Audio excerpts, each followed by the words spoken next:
Welcome to the podcast. Got Tim and mini Timber over there. Awesome guys.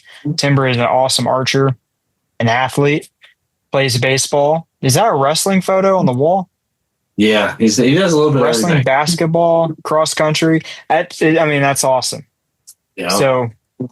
But anyway, so when you guys started working with me, you were already shooting pretty good in the ASA, but there's a couple things that we did, right? I took away your release. You were hammering I'm not going to say what brand release it was, but you were hammering this trigger. And I picked it up and I felt the trigger and I was like, dude, this is target panic. Throw this away. Never use it again. Right? And you had a really old Scott hinge and played around with that. Then you got the executive and you've been shooting that ever since. So tell me, you won S3DA Nationals in 3D, right? Yeah. Yeah. And then outdoor target this past weekend with Kentucky. So he won state 3D and he went on to win national 3D. Yep. Okay. And state indoor, I guess he won that. He got fourth in national indoor. Okay. And then he went and did state outdoor target, won that. There was hardly anybody in his class though. So, but then he just did outdoor target nationals this past weekend for S3DA and he won that. Gotcha. So you're pretty good. And I would say definitely a step above.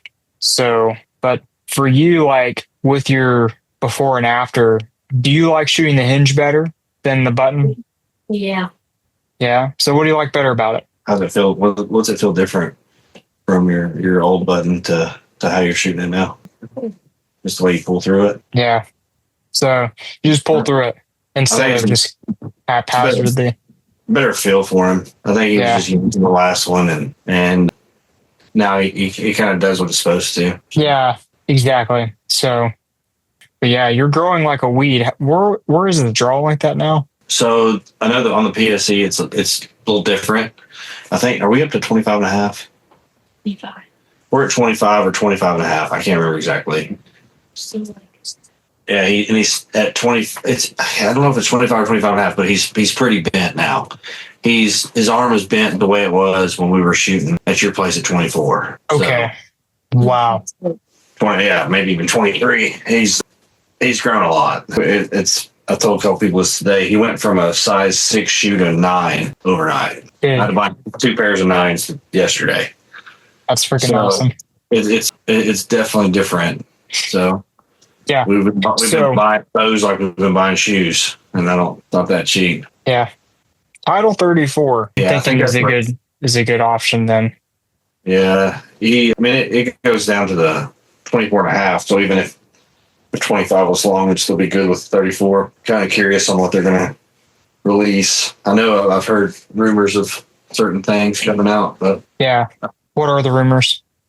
I heard some talk about the new hunting bow for Matthews. I'm wondering if they're going to drop anything target wise or making updates on the title. But you got that, and you got the new elite bow coming. Yeah, not that one either. A long lift would be like a hybrid lift title. That'd be pretty cool. Would be cool. Yeah, it'd be very cool. And they're kind of I've noticed this. This is side topic. You have to make a target bow look like a target bow to the person that's going to buy the bow. Yeah. Doesn't matter. You could do something really big and revolutionary, but if it doesn't look cool, then people aren't going to buy it. So one of the things that kind of looked weird and slowly has changed is the cam. It's target cams used to be tiny, and they slowly started getting bigger and bigger. Yeah. I want to see the cams that are on the lift, something that big on a target bow. Yeah. I'm curious what the new hunting bow is going to be. I wonder if it's going to be a kind of a hybrid between the two. Yeah. Are they trying to catch that market? Because I know that's what a lot of people are hitting right now. I know Elite hit it. Now they're going back to a regular target bow apparently. So I don't know. Yeah. I'm not sure. Because they did those all and stuff. It's technically like a hybrid bow. It's a hunting target bow. Yeah. So. The thing about it is the whole measuring ATA thing. It's a 35-inch bow. Yeah.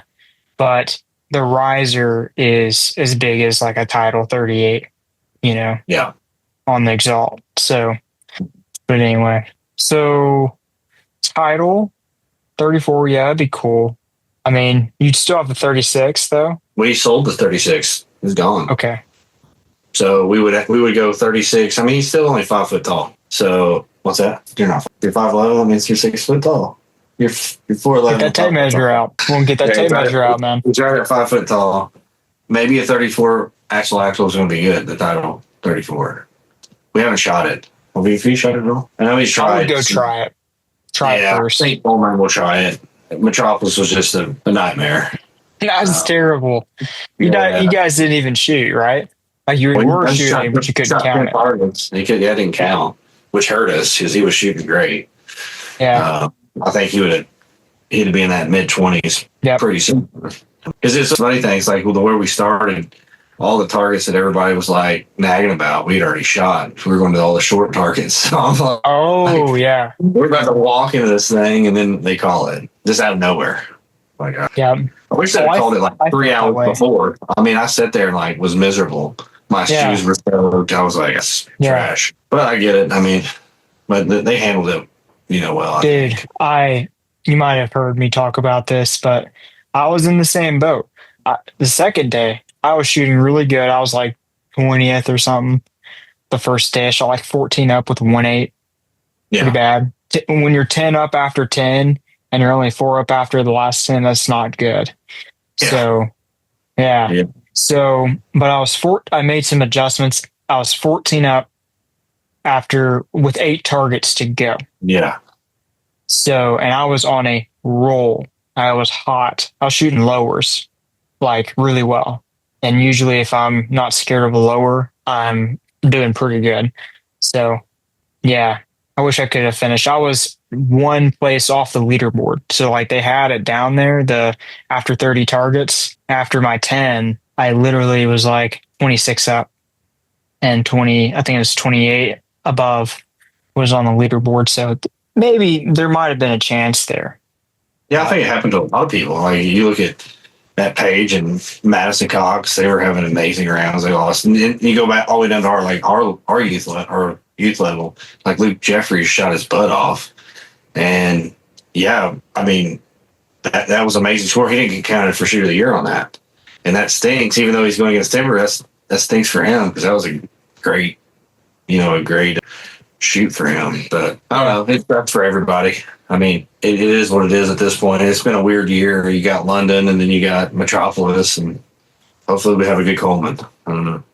Yeah. Anyway, so I know that one of the biggest decisions you guys have right now is what to do next year. Yeah. So Timber is shooting very good, and you could shoot in the same class next year, but it would be kind of unfulfilling is the way I think it would be. So what are you thinking would be a good move for next year? So he's only 10 years old. So he's got a year at least of Eagle. So it's that jump. Do you take a baby step and go up just one level, or you just jump in and get your head beat in for a year or two and learn and go to like the number 40 year? It just, there's so many, it's a weird dynamic because there's so many different, like he's never shot a competition, like a competitive round over 10 yards in indoor. Yeah. He shot a lot of 20 yards in indoor, but he's never done it competitively. Just dive right in. I would do it, honestly. I feel like that's just the where archery is going. Like 10 years from now, people Timber's age are probably going to be shooting much better. Yeah, I would imagine. Those are getting better. Yeah. Mm-hmm. Yeah. Everything's getting better. You have, everything.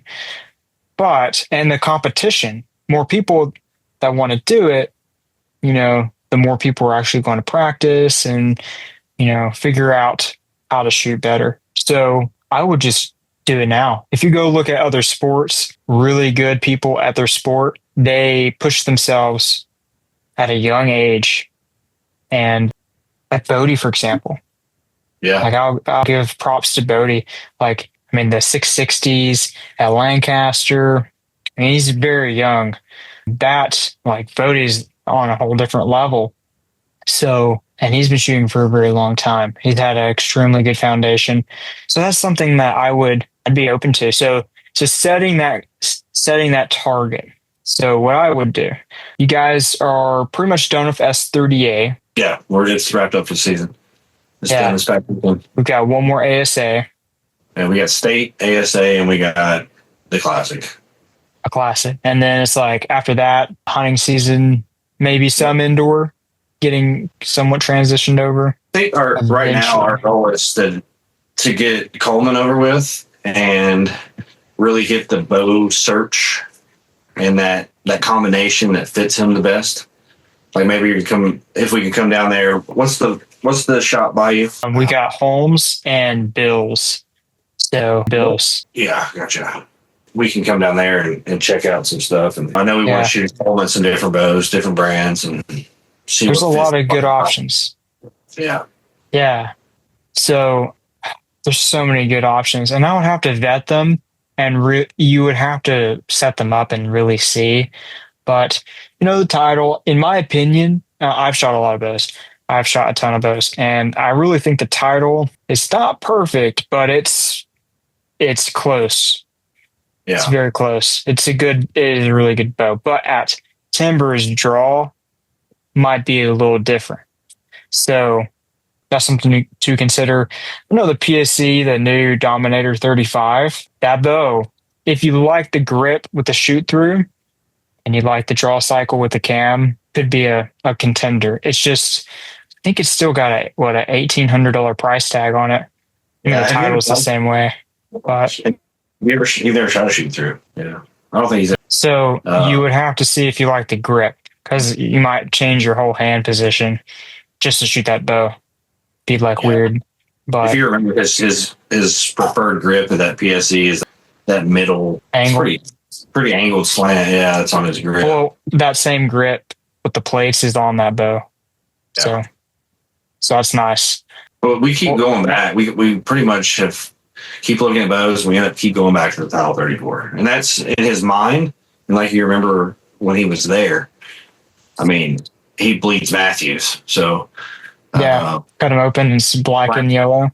Yeah, like he's the kid that'd be shooting PSE in a Matthews jersey. That's kind of what he does. Yeah. He likes that. He wants the red and black, right? He wants that red and black Title 34 bad. But yeah, we're going to shoot him and see. I think we want to get that perfect setup, and he's going to start shooting 20 yards indoor. Yeah. And we're probably going to pass on it's. You talk to different parents, and that's the hard part, because not to try to be arrogant or anything, but if he goes and shoots eagle again next year, I mean, he's going to have a lot of chances of winning fairly easy. Yeah, and I think that we could take that angle, and the thing is, I'm sure there's always somebody coming up, but we're losing a lot of competition too. Like a lot of our you guys will figure that out. Yeah. But if you feel like you're not going to really get anything out of it, what I would do is your travel allocation for S3DA, you could take that same budget and shoot more national events. So you could do Reading, you could add Field Nationals, which is this weekend. You could do some USATs. If you wanted to do that, start now. I would totally start now. That's kind of the thing. We wanted to branch out. And that's one thing that's hard for the youth, especially around here, is like, if it wasn't for you, I wouldn't know half of the stuff that's even out there. Yeah. Like nobody. Yeah, we need to do a better job of promoting it, I would say. Yeah. Like, it's crazy the numbers of, like, after COVID, if you go look at the Field Nationals roster for how many people shoot Field Nationals, at least in the pro class, it's insane. The numbers have dropped off significantly. Yeah. But yeah, and field shoots around, like, more people shoot ASA 3D, I think, at least in the Southeast, than anything else, Yeah. And in my opinion, that's not even real archery. That's just, like, it's a type of archery. Yeah. It's not the full experience. If as a parent, like, if you have to go out and figure all this out, it's almost like unbearable. So that's why most people get dialed into, like, S3DA, and that's what they shoot. Because, I mean, you can shoot one every weekend. It just doesn't really count for anything. Right. You get your top 3 for shooter of the year, and you go on. And that's the approach that we're going to do next year. I think me and him kind of talked about it yesterday. Is we're going to shoot the bare minimum on everything, but do more. We're going to broaden our shoots, but I don't know that we'll even shoot every ASA. You would love it. Like, there are some killer kids that shoot all of the I say all of it, especially at Reading. There's a handful of killers, boaties, maybe not necessarily boaties, but almost boaties. I don't know. It depends on the archer, but really good youth archers that just shoot Reading because it's like their big tournament. They don't have like a really, you know how everything in the West is so spread out. A lot of guys up in the Pac Northwest, that's their big tournament, and that's what they're going to every year. That's their Vegas, but outside. So you're going to get the experience. Like if you went to that tournament, shooting in a class with a lot of good archers, and then field nationals, you could try it.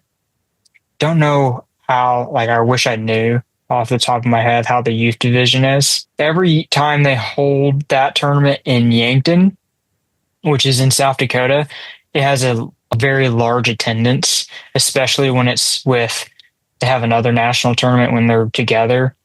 But they alternate it every year for field nationals, just so you know. They have, like this year it's in Pennsylvania, then it's in Washington, then it's in South Dakota, and then they bounce it between these three locations every year. So, gotcha.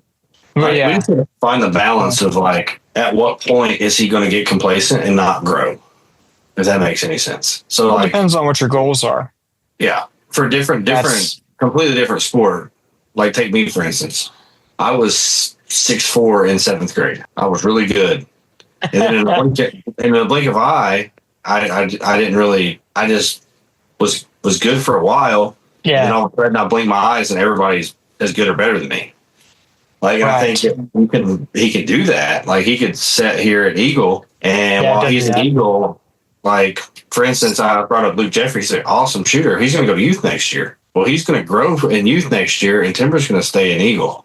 Like if you know what I'm saying? Like he's going to have an upper hand the next year. So do you just jump in and just take your beating and get better? Or that's kind of where we're at. That's what I did. I never shot in a youth division in S3DA. And I've only been doing archery since I was in high school. My first time that I had an open setup, I knew when I was in known 40 that I was going to be in the pro class. It was just a matter of time.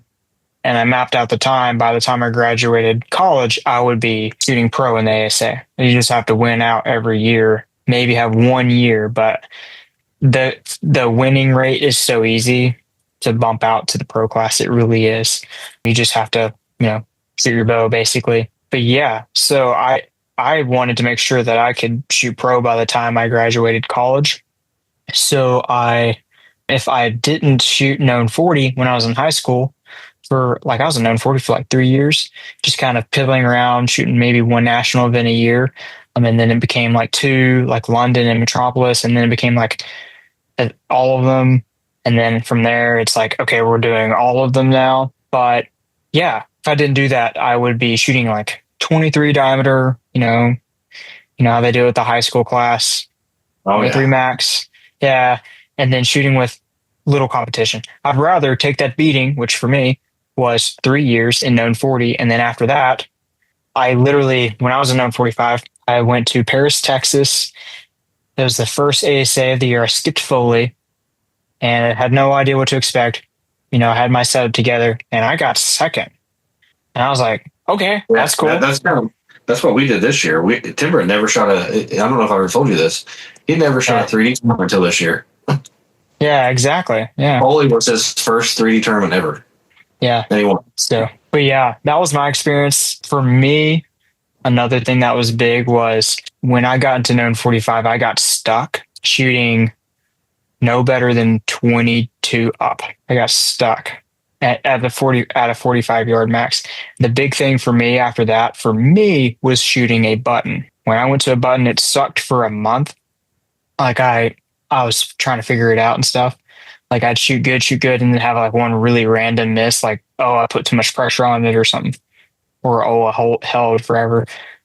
But figuring out the, feel for me, I went to Coleman. That was the next ASA after London. I shot like 16 up and like a 14, I shot like 32 up and 20 something up. I shot an 8 and a 10 on a round. It was so cool. Like I shot a 10 on a turkey, and then my very last target got 8. It was like left of the upper. It was so dumb. But shooting a button. So that would probably be something you guys could consider. There's a lot of guys in the ASA, if you haven't paid attention, that in the pro class are shooting buttons. Yeah. If you pay attention. And then, so I just kind of carried that into 50, and then here we are. So that executive that he's shooting out of is so like customizable. it is. He loves it. I didn't have that back in the day. I wish I did. It's really cool. Like it's the only hinge that I found where once it clicks, you can kind of pull it like a thumb button and it'll go off. You can just pull straight. Yeah. If you remember when we first got there, he was holding his, how do you shoot a thumb button then or hinge? He was holding that hinge like 5-6 seconds from where we count down. Now he's at a solid 15, at least 15 seconds, maybe sometimes 20 seconds, and with no problem. And I was pretty happy with that. Especially outdoor target. He did it. And he was doing a really good job at outdoor target. Yeah. That's awesome. Do you have footage of this stuff? Probably not. I'm a terrible parent. Dumb, dude. You need to take tons of video. Well, Timber's the one that if you look back and he sees you filming him, he's like, stop it. Okay. So that's where you get like someone else to film it. Like a contracted guy, or he has no idea what's going on. I'll get a really good drone and just fly it high and zoom in. Yeah, and then he's going to be a full draw and he's going to be here. Yeah. So, what I would do, so benchmarks, right? So during hunting season, are you guys going to still shoot outside or just shoot? Yeah, for like tournament stuff? Yeah, we've been looking like several different places that we can shoot indoor. We're going to hit, as dumb as it sounds, as soon as Classic's over, we're going to, and we were talking about this on the way back from baseball, we're going to hit indoor hard because we want to be able to, he wants to be able to shoot 150 rounds at 20, pretty consistent. I think he doesn't need to look at the 150. He needs to look at that. Like, you're talking S3DA scoring? Yeah, just like a 5 spot. So it'd be the last one he shot, full round he shot 149, so we dropped a 4. But he had like 26 X's.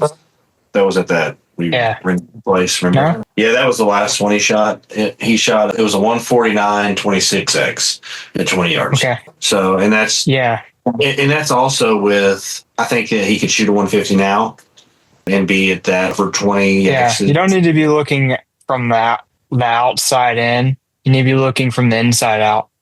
Yeah. So a perfect shot ideally is going to be like inside out X on a 5 spot. So I would ignore points. I would only count X's. Yeah. The 26X, great. You missed 4 X's. Why did you miss those 4? I would ask myself that question. Why did I miss those 4? If you can explain why you missed those 4, you're one step closer to, okay, so what do I need to do differently so that I hit those? One of your things that you told me when we were there kind of spoke volumes, and it's something that I've kind of like got lax to, but you're not going to get over that unless you're tweaking your own bow and your own arrows, because you're not. One flyer is going to cost you that X or that point. Yeah. And I think that's where he's at. Like, I didn't build his outdoor target arrows. Yeah. I think they were done really well, but he had a couple that were consistently low. And that's we didn't shoot enough outdoor target to realize it. And now he's stuck with basically trying to figure out where he needs to hold that arrow. You know what I mean? Yeah. And with arrows, it's not always consistently low. It could be doing whatever. Same thing with the bow. Right. Yeah. So the way I put it is this. So for me, I've had several benchmarks indoors, shooting 150 30X was my first really big benchmark when I started shooting an open setup. I was able to do it in a tournament 6 months after I got a 3D setup put together while I was in high school. Mhm. So I was able to shoot our state tournament in Tennessee in S3DA my senior year in high school. I shot a 30X at that tournament, and I think I was the first person in the state to shoot a 30X on that game. Now everyone's doing it. If you're not shooting a 150 30X, you're going to be shooting 29 and getting second. So, and in the high school class, that should be the expectation. So what I had to do that was really, really, really master, when I, like with the hinge, when I got to the click, holding on the spot and just patiently letting it float and kind of, having a little bit of stabilization dialed in, but nothing too crazy with adjustments. Like I'd never really adjusted my draw length. I've played my release a lot, but that was it. I kept my bars the same, but I was able to shoot a 300 on a Vegas face or that 30X doing that. But when you go over to Vegas and you're trying to shoot 25Xs consistently. So to shoot a 300 on a Vegas, you have to shoot, your benchmark is 20Xs. If you just make your goal, I want to hit 20 out of 30Xs, 2 out of 3 shots needs to hit pretty much inside the ring, the 10 ring. If you make that your goal, you're probably going to shoot 300s consistently. Yeah. The next goal, 25Xs, that's where you have to really have your hold dialed in to where it's floating tightly on the X consistently, effortlessly. So just making sure your draw length is super, super good. If your draw length is, like most people are going to have their draw a little long to start, is what I've noticed. Maybe a hair short, depends on, your size. So like if you're a really short draw type person, your draw is usually going to be a little too long for you to get into that medium range. But if you're like a 6'4" 7th grader, your draw length is probably too short because you're a 7th grader. Oh, your draw length shouldn't be 31 inches. You're probably, were you in that situation where you were like shooting a bow and it was like too short for you? Well, for me, yeah. I didn't have anything until I didn't realize what I was even doing until like I was probably a junior or senior in high school. Yeah. So that's the problem there. So, but yeah. What does it look like in your eyes? Your bow setup difference in indoor and going from outdoor or outdoor 3D to indoor. Like, what are we going to do with the weights and all that stuff? Because I know that's something that we're going to be dealing with in the next month. So what I would advise, honestly, and this is very anti-ace, I like to play with stuff a lot, but I would just shoot your bow the way it is inside, see what you're doing, and then make a decision because it's different for everybody. Yeah. But generally speaking, what I have found when I shot my first, this is a funny story. When I shot my first 30X game on a Vegas face, the very next day I had to go sighted in outside to get my sight tape it was the Collegiate 3D Nationals in Foley, which I won, which was awesome my senior year in college. But that setup that I shot my first 30X with sucked outside in the wind. The thing was the draw length. It wasn't really weights or release, maybe a little bit of release. There's draw length. So inside, you can get away with a much, like a 1/4 to 1/2 inch longer draw. So it's going to float really slow like this. If you like stretch a little bit on this side or pull a little bit on this side, like it'll be like really slow and predictable. But outside, if it's windy or you're trying to hold on a 12, that slow and predictable is not good. If it's off the 12, it needs to come back really quick. So that's an interesting point that just like clicked in my mind. Like if he can go a little longer in indoor, that kind of sparks my interest on like bow selection because that opens up more things, more options. So, and that makes me lean more toward that title. Like, is it going to be the 36 or the 34? It's a hard decision because this time next year, we might be talking to a foot taller kid or 6 inch big kid. And that's the hardest part. I would Yeah. shoot the longest bow you can, generally speaking. Yeah, generally speaking. The 38 for me, like I shoot the 38 so much better, at least indoors, than the 36. Yeah. So much better. Like days. What about scope size? You know, because we're shooting with a 20 millimeter now. 20. Mhm. No, we're shooting 20. 30 millimeter. That's Or 30 millimeter. What's the one up from it? 35. Is that the I next shot step? both. Yeah, And I indoor? shot both. I think small's best, Yeah. personally. Even Just so for you can indoor? run a smaller peep. Gotcha. Dude, quick story on this. When I went to Lancaster for the first time, I was in college and I had this building that was next to where I worked, where the boss was like, hey, you can shoot in this building. Awesome. So I got a key to it. It was really dark in there. The lighting, I kind of jerry rigged some lights and I had to shoot a big peep. I went to Lancaster. The lighting was like, holy cow, it's so bright. I made my peep with that setup, like the smallest one in the Hamsky kit, and I didn't change anything to my bow. I started never missing the 10. Like I'd shoot 9s every now and then. I'd never miss the 10. And all I did was change my peep size. But my scope was small too. So I could tolerate that. But if it was a 35, it would cut it off. So Yeah. indoors, I would go small. The smallest peep you can run, especially indoors, without it being so dark to where you have to squint, that's the way I would go. Gotcha. Interesting. Anyway, You do the same amount of weight? You have more weight indoors or more weight in 3D? Yeah. just try to carry whatever's comfortable. Like, it's a great question. What I've typically found, at least with who I am today, is it varies. So I generally run more weight now indoors. So like at Vegas, for example, I had like 14 on the front, 26 ounces on my back bar. And in the Vegas shoot off, I had like 14 and a third and 27 ounces. Yeah, it was awesome. Yeah. But I trained to get to that point. But, you know, who I was, you know, a couple years before that, you know, when I first went to Vegas, I only had like 7 ounces on my front bar and maybe 16 on the back, you know. Yeah, it depends on the bow. It depends on the holding weight, your preferred draw length. You just kind of let the target, your impacts kind of tell you what's going on and then just adjust from there. Yeah. So, yeah. Anyway, but yeah, Vegas. You guys are going to Vegas. You guys are going to Lancaster. Yep. Lancaster's before Vegas. A couple things I would do.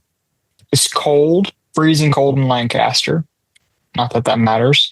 If there's even availability, you might go ahead and book the hotel, the warehouse hotel inside of Spooky Nook and do it now and not wait, because you can literally wake up and go shoot your bow in the same Same way with Vegas, right? Like the horseshoe or whatever. Yeah, but that hotel books up very fast. So something that you can consider. Vegas, they are expanding it to add more hotels this year. So just go have fun. Don't stay in the casinos the whole weekend. Do not do it. You need to like when you're done shooting, go do something outside of archery. Get outside of the casino, because it's easy to find yourself like stuck in a building with no sunlight for 3 days straight. Yeah. Yeah. So, What do you do in Vegas with a 10-year-old? ask Timber. That's when we got I'll let you know. we need to find fake ID somewhere. Yeah. Anyway, plan to do, I'm sure. But so yeah, you guys are going to do that. I would say your first benchmark is 320 X's on a Vegas face. I wouldn't even shoot a 5-spot face. Don't even practice on one. Just like I'd honestly get those 5-spot Vegas targets. Have you guys seen those? The Rumble ones? Yeah. Yeah, that's all I practice on. Yeah. Yeah. Yeah, we'll have to shoot some 5-spot because I think that's what he'll do for S3DA. But Dude, I wouldn't even do it. yeah. I would practice yeah, you can. So I would practice on Vegas to improve your shot. But then what I do on 5-spot is I shoot a different lens with a different dot. Because the X is so big, I just run a really big dot or a circle that's the size of that giant X. And then for me, because my aim is so good on the the Vegas setup, I'll just basically be blank bailing on that target. Something I've noticed about it. But yeah. Makes sense. My- What power lens do you shoot for? What power lens So- do you run for? 7. I'm running the 7, and then I have like a 7.5 from downrange, which is basically an 8. It's basically an 8, but I was able to kind of tailor it. So I shoot the highest power lens I can tolerate, Gotcha. basically. If it floats too much and I'm not strong enough to hold the holding weight and the stabilizer weight to get that float down, then I'm going to bump the lens power down a little bit. So when I first started, I was shooting a 4 power lens. It's like 4 ounces on the front, 8 ounces on the back. I would try a 6 power at 20 and it sucked. I didn't like it. So I'd shoot the 4 and then eventually stamina, strength went to the 6, and now I'm at 7, 7.5. Heck, I've tried a 9. I have a 10. I would, Yeah. but it's insane. It's too much. Yeah. That's funny. Yeah. But yeah, we'll probably try to shoot at a higher class all year and pretty much everything. Yeah. Just to see. And then, at the end of the year, we do the same thing. Figure out where we're at. Yeah. Just put in the work. That's the first benchmark, though.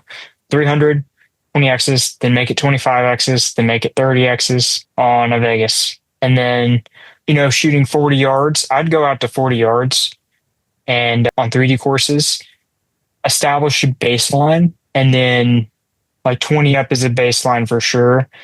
Yeah. 24, 26 up is a baseline. Depending on the course, then you start to go into the 30 range, which is when you're really hot.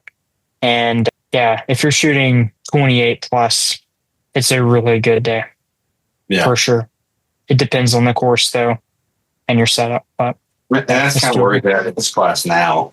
So now he's just going to have to take a step back and be okay with, I think he can go shoot 10 up at that range. Yeah. So he's going to have to do it all over again. Well, that's the thing. That's where I wouldn't push him into a title 36 too fast. Yeah.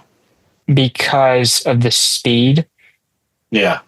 And that's where you might just try a Prima just to see. It might only be for the problem is it might only be for 6 months. Yeah. Might be less than that. At least for 3D, the amount of speed you get. The biggest problem Timber's going to have is he's going to break great shots.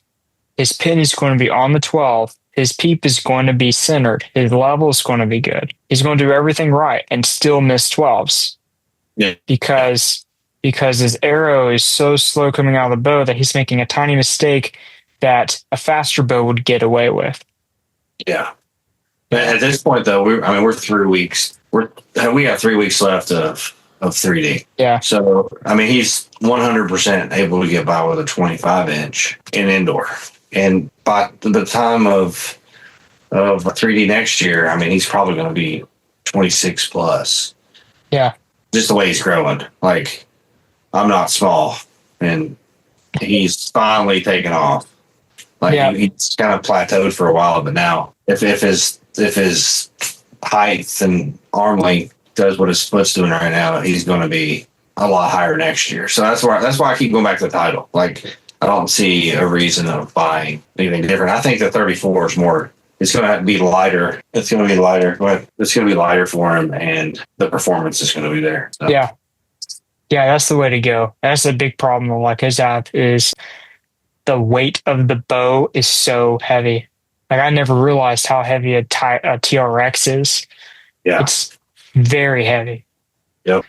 So the title is a good upgrade. So yeah. So for you as a parent, what's some of the biggest things that you've learned from how I work with Timber that you think a parent needs to hear? The main thing is I was the world's worst from trying to figure out myself what he did wrong. So I think that's the biggest mistake, because once they get to a certain level that they need to be at to actually be a competitive archer, he needs to know what he's doing himself.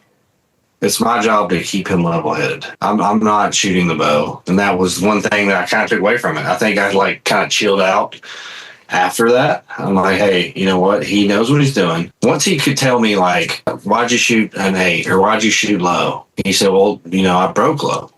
Once he could tell me that stuff, now it's just like all the mental game. And you brought up Bodie before. One of the interviews he was talking about was his dad gave him that mental game. So basically since then, that's kind of the one I've been trying to work on, because everybody that knows Timber knows he melts down. If he has a bad shot or doesn't shoot the round he wants, he melts down. I mean, melts down.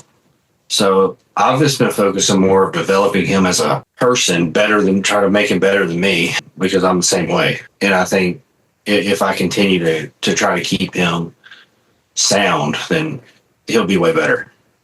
Yeah. You know, in the future. I'll just let him do the archery stuff, and I'll do the rest. Yeah, that's super solid. Totally agree. Timber knows what he's doing. And that's, you know, that's what I do. Like, you have to just kind of one shot at a time, see what to do, make decisions. And that's all that you need to give him that responsibility, basically. As a parent, just if I can put him in every position possible to make him better. And that's kind of like why we came there. You know, that's obviously you're more knowledgeable and know more than I do. So I'll put him there. He needs to get that base. Like, I was thinking about that the other night. Like, you didn't start shooting until high school. Is it better? Is an archer going to be better if they start young and go up, or are they better once their muscle structure hits like a high school? Muscle structure was some way. Yeah. That's a great point. A lot of archers that are young have hyper extension of the bow arm. Yeah. Because they've been shooting so much and they have issues with it being rigid and strong when they are older. I think I just think experience is good. I don't know. I would not put me in the category of most people when it comes to shooting. I shoot a ton. And I wouldn't even say I shoot a ton.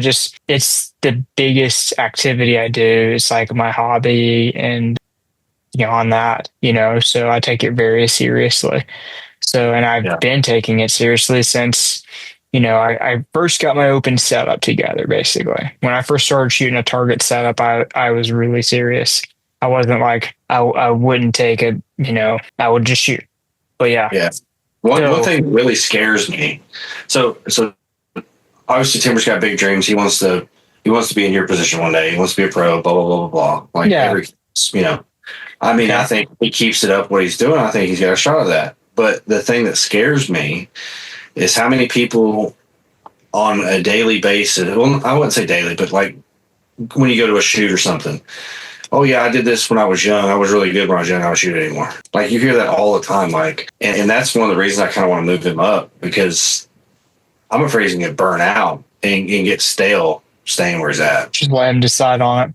That's the biggest thing.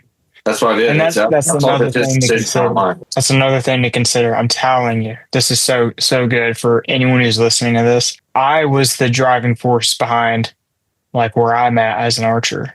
Like, I had people that definitely helped me along, equipment, coaching, how to do it, getting to tournaments, places to stay at tournaments. So many people, who you are, that I'm very grateful for. But I was the decision maker. I had to make those decisions myself. I made the goals for myself. So for him, you should just ask him. Yeah, and that's what I've done.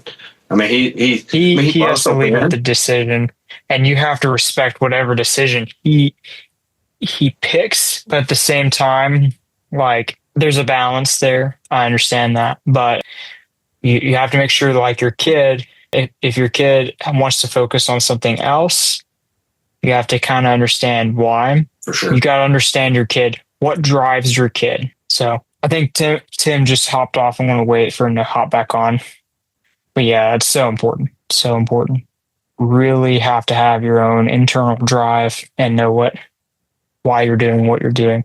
So yeah, real quick plug for the Archerytainment brand. So I've renamed the podcast Archerytainment because I want it to be just kind of iconic.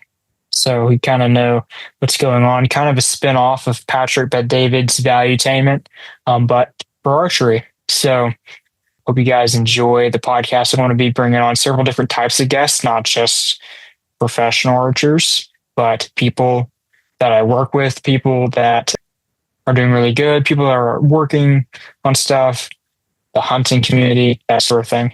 So speaking of hunting, I've taken 3 years off. 3 years off of hunting. I haven't released an arrow on a animal in 3 years. So I spent a lot of time building my coaching brand, Champion Archer Academy, and going to be getting back into it. Want to go out west to Utah, Montana, Oregon, Washington, those areas to do some elk hunting. So I'm going to be diving into that this off season. But yeah, so got a lot of cool things coming up. I've got Field Nationals personally this weekend, Buckeye, and then Buckeye, which is a USA archery tournament. It's a national event. And then the Coleman ASA. So back to Tim. Okay. All right, you're back. My phone died. I didn't even know it was dead. Yeah, my phone is probably chugging along as well. No idea. Yeah, my phone is my camera right now, which is cool. I got mounted on my monitor and stuff. But anyway, so yeah, September, real quick. What do you want to do next year as far as the type of tournaments you go to and that sort of thing, at least in archery? I know you do a bunch of sports and stuff, and you have to consider, baseball and, like cross country. I know you're kind of doing that. So, like, right offhand, like, what tournaments for sure are you like, I'm doing this? No, I don't. Me, you want to shoot Vegas? Yeah. Lancaster. Lancaster. Speak up a little bit so I hear you. You talked about you want to do 940 for Kentucky ASA. USA. I think we're going to dabble. We don't know a lot about USA archery. I think we're going to dabble in that. Yeah, do it. Yep. And then we have not made a decision on, he hasn't made a decision on ASA National Tournament like Pro-Ams. So, yeah. So, like, what are your options? so obviously you can stay in Eagle. You can go to youth. The youth would bump him up 5 more yards, or you can go 940. And it's just if he's kind of what I touched on is he ready to get beat? And I wouldn't say that. Like, you have to know what you're getting into. Yeah. Right. So, Eagle, yes or no? And what? ASA National. Probably. Still up in the air. Okay. Well, if you could do both. So I did find out he can shoot 940 in state, and then Eagle or youth and Pro-Ams. I did check the rules on that. It depends. It really depends on how fast you want to move along. It's all about speed and where you want to end up and how fast you want to get there. Yeah. So my recommendation is, like, you have to know how much practice and time you have to put into something. If you're going to shoot youth, it's going to take a little bit. It's going to probably take maybe a little bit more seriousness. If you're going to shoot 940, at your age, it's not necessarily more practice. It's just getting the right setup really dialed in for speed, for sure. And then even diameter of the arrow and stuff.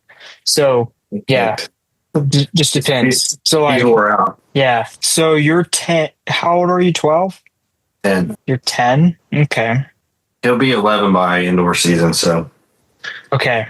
So, December 1st. Here's the way I look at it. Some of the archers that I've seen, at least in the ASA specifically, the earliest age most kids win out into the pro class is about 16. Yeah. There's a couple of them I know. Jace Boyles and Brady Hempen were very young when they went out of the ASA. But, like, I know at the time when I was first getting started in archery in S3DA, Brady was shooting S3DA in the high school open class. They were smashing it. The scores were insane. Yeah. At that time. I don't know how it is now. It's probably the same. I'd have to pay attention a little bit and just go back through the scores. But if you were to shoot 940, like, the best case scenario is if you were to shoot 940 next year, let's just say somehow you win out. That would be nuts. It would draw a lot of attention to yourself. It'd be kind of crazy. If you were to do it, and if you wanted it bad enough, you'll figure out a way to do it. If you did that, it just takes 3 years to get into the pro class. 3 times of winning out. You win out of 940, you win at 45, and then you win out of 950. So that's 3 good years of a lot of top 10. Like, there's people that win out. This is kind of crazy. There's people that went out of a class that I don't think they even win a tournament, but there might be even some that don't even podium and they still went out because they're like top 4 or 5 almost every time. Yeah. Especially in known 40 with how high the scores are. It's blistering high because there's such a high demand. So, but yeah. So you could be 13, 14 if you started known 40 now. Would that be incredible? Yes, it'd be pretty crazy. But if you wanted to take a year or two, you could wait till 16, 17 to shoot in the pro class. But at the same time, if you want to shoot in the pro class, like, it's hard. You'd have to be very serious and you have to want to be there. No one shows up to the pro class on accident unless you just want to pay the entry fee and you didn't earn your way through. The only way you're going to earn your way through is if you really want to. So that's what I've learned. You have to be really decisive and you have to really want it and do the work. So you guys will figure that out, though. Yeah, for sure. One step at a time. But yeah. So yeah, we'll have to meet down sometime in maybe August or September. Maybe September. September's tricky for me. It's super tricky. Yeah. It's What are so you doing in tricky. I might be in, it's Oregon or Utah. I might be going down to Florida. I do at the end of September and the beginning of October, I have a Ironman I'm training for in Chattanooga.